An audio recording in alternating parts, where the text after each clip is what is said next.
Hey y'all, today's video is really special because I finally get to show y'all the lots that I built for the Sims 4 Adventure Awaits expansion pack. And this video is sponsored by EA, so thank you EA and the Sims team for this opportunity. If you're new here, hi, my name's Danielle and I'm a Sims 4 builder and content creator. If you didn't already know, I was invited by EA to build 2 lots for the Adventure Awaits expansion pack. The first one is a vacation rental and the other one is a creepy kids camp. So in today's video, I'm going to be showing a little bit behind the scenes of what it was like to build for this pack. I screen recorded the whole process. I had to speed it up and cut it down a lot because it was like 16 hours of footage. So after I'm done talking about the building process, I'm going to do a tour of the build. So we're going to look at the outside, the inside, and I will talk about my design choices. I'm really excited about all of this and I hope you are too. I do have a couple things I need to say first. A lot of the footage that you're about to see is not final software, which just means it's a really early access version of Adventure Awaits. And the version of the game that I'm playing only has the Sims 4 base game and the Sims 4 Adventure Awaits. There's a little logo with my username that will float around the screen the whole time. So that explains that. If you plan on purchasing this pack, you can use my EA creator code DBuilds on the EA app or thesims.com. It's not a discount code, it's just a way to show your support as it gives me a small commission of the sale. So at the very beginning of this process, we were given all the guidelines and rules. So we had some things that we couldn't do. For example, we were not allowed to use any cheats, no bb.move objects, no debug items, no pressing 9 or 0 to raise items, no bracket key to resize items, no mods, obviously, no CC, just the Sims 4 base game and Adventure Awaits, and 0 cheats. Actually, I'm lying. We were able to press F5, which unlocks the quarter tiles. That was very helpful. I'm really excited that they let us do that. Oh, we also couldn't press Alt to freely place items, which is why I was very thankful they let us do F5 because not being able to scooch items closer to the wall is so annoying. Also, we just had to be like super mindful when it comes to placing items because these builds have to be compatible for every Sims player, including those who play on lower end PCs or laptops or consoles. So with that in mind, we had to not do a lot of clutter. If a build is too detailed or has too many objects, it can cause lag issues or crashing issues or just issues. So we had to build with game performance in mind. That was like the top priority. So doing this was a challenge because I'm used to just making my builds look aesthetically pleasing, and building for this pack was like a whole different experience than what I'm used to. But on the flip side of that, I was lucky enough to not have any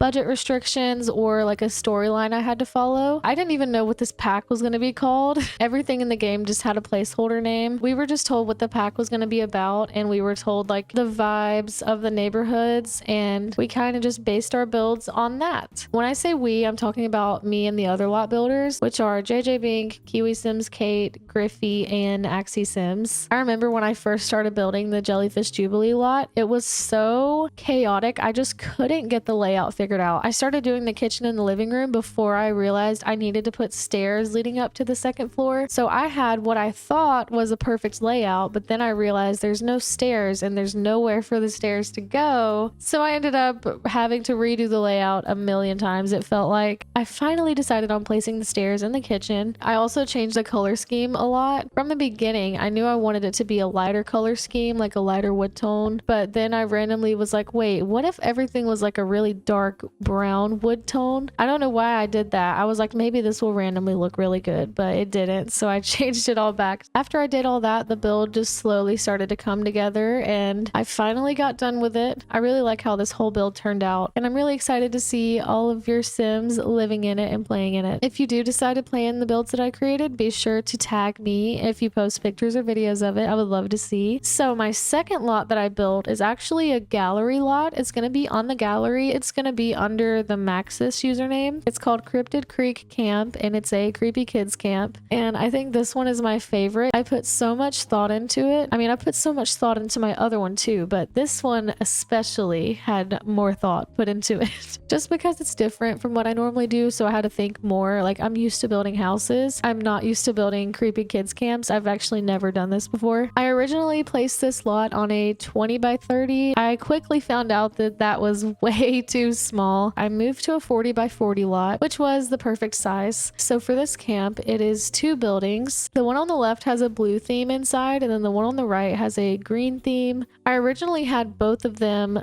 identical, just mirrored from one another, but you'll see that I eventually move everything around and it looks way different in the end. So yeah, this is the end of the speed build for the camp. I'm just adding some final touches and making sure everything looks good. That was it for the behind the scenes footage. I hope you enjoyed that, and I hope you enjoyed hearing about the process. If you have any questions, definitely let me know. Now it's time to do a tour of both of my lots. All right, y'all, here's Gibby Point. This is the world that comes with Adventure Awaits. The first lot we're going to be looking at is this one right here. This is the Jellyfish Jubilee Vacation Rental. Like I said earlier, this software is not final, so if you see anything random or weird, don't mind that. All right, let's go ahead and jump into Jellyfish Jubilee. Okay, here it is. Here's what it looks like during the day, evening. Ooh, I love that.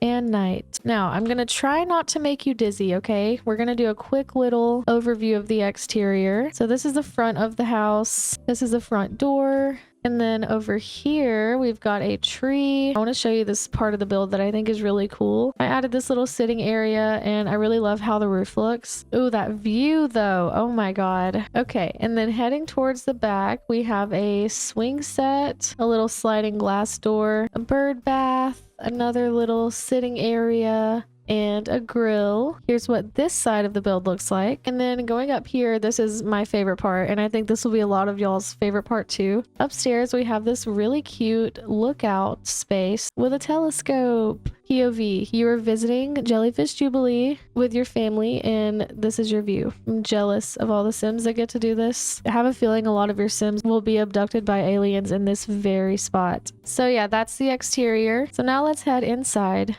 All right, through the front door, we are in the living room. So if we go over here, we can see the fireplace, the couches, the bookshelf. It's a little basic, okay, but nothing wrong with that. And then if we go over here to the right, that's where the sliding glass door is that leads out to the back. And then right here, we've got this cute piece of furniture and an ottoman. And then back around this way, this is the front door again. I really love this rug. I think I used it in both of my builds like multiple times.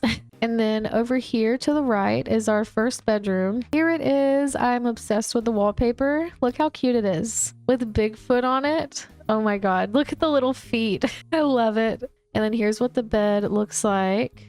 We've got a mirror, a dresser, and a plant. And that is our first bedroom. Now, heading over this way is our kitchen. I was really sad that we didn't get new counters and cabinets with this pack, so I chose this white base game one. To the right of our kitchen, through this little archway, is our dining room. This beautiful, colorful wall art. It's a little tight in here, but it is functional, so like, that's all that matters. I also really like this clock too.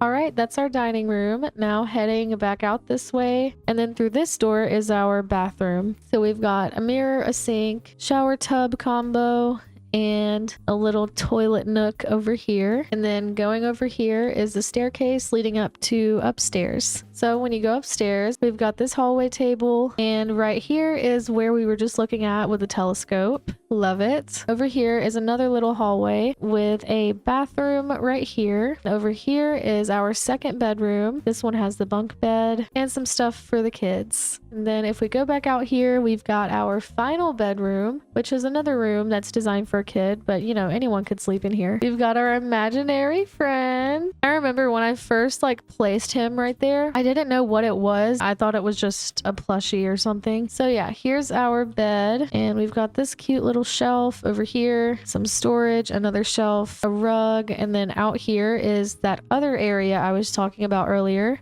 That is the last room in this house, y'all. So 3 bedrooms, 2 bathrooms total. I really like how it turned out, and I hope you do too. Here's a top-down view of the second floor, and then here's a top-down view of the first floor. I guess that is it for our overview of this build. So now we're gonna head over to the Cryptid Creek camp, and I put it on this lot right here, the 40 by 40. When you play with this pack, this lot won't be here. It'll be a different lot, but like I said earlier, this should be in your library or like on the gallery or something. Okay, so here is Cryptid Creek Creek Camp. Here's what it looks like in the afternoon, evening, and night. Once again, we're going to do a little overview of the exterior. Here's the front of this building. Over here is the backyard with the swing set, another telescope, a campfire, and these tables over here. This is the other building. Basically the exact same as the other one, just flipped. We're going to start with this one right here, the one on the left. So when you go through the front door, this is the first thing you see, a little ghost gnome.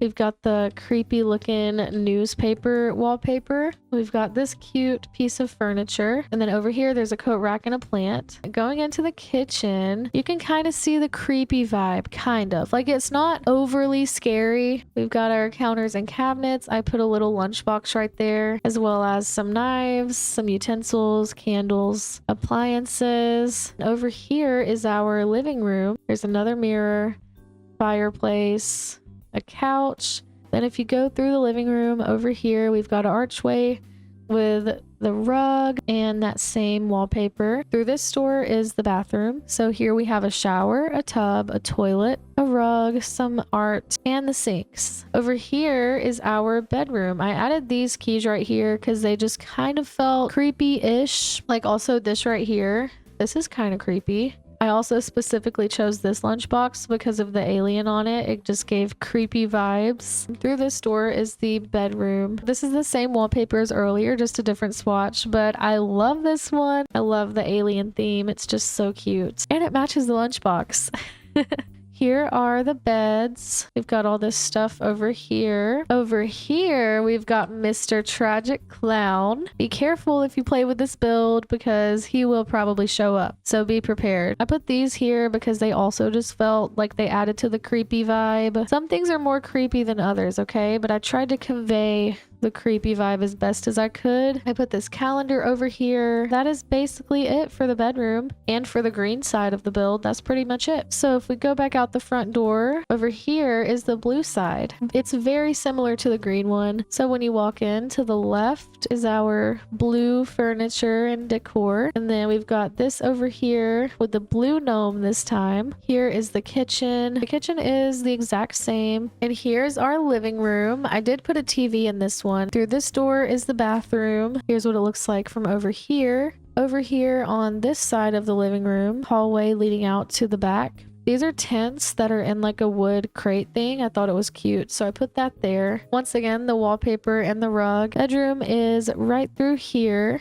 And here's what it looks like. So when you walk in to the left, this is the bed setup. Wallpaper is the same, just a different swatch. The same Bigfoot, but in the blue version. Here's what the decor looks like in here. So yeah, that is pretty much it, y'all. Also, I wanted to point out that I put a green flag on the green one and a blue flag on the blue one. I really hope you enjoyed watching this video. I had so much fun making it. If you like this video, be sure to like and subscribe and leave a comment if you want. And also, if you'd like to further support me, remember you can use my EA creator code DBuilds. Thank y'all so much for watching and thank you so much for your support. All right, y'all, I'll see you in my next video. Bye!